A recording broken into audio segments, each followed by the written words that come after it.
ভাইরা, যদিও ভাববাদী জিরেমীয় জিহুদার লোকেদের বারবার সতর্ক করেছিলেন তারা যেন মিশরে না যায়, কারণ মিশরে বহু বছর আগে তাদের পূর্বপুরুষরা দাসত্ব করেছিল, তারা তখনও গিয়েছিল।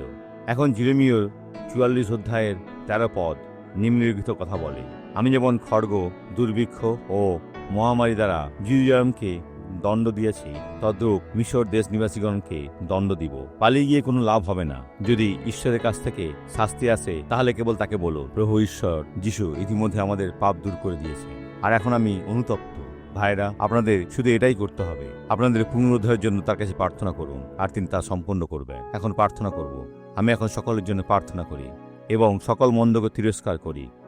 আমরা শয়তানের কাছ থেকে পালিয়ে যেতে চাই না, কারণ সেই আমাদের কাছ থেকে পালিয়ে যাবে। আর আমি বলি, তুমি শয়তান, এখনই দৌড়াতে শুরু করো, এই ব্যক্তির জীবন থেকে বেরিয়ে যাও, চলে যাও, আর কখনো ফিরে আসবে না, যিশুর নামে।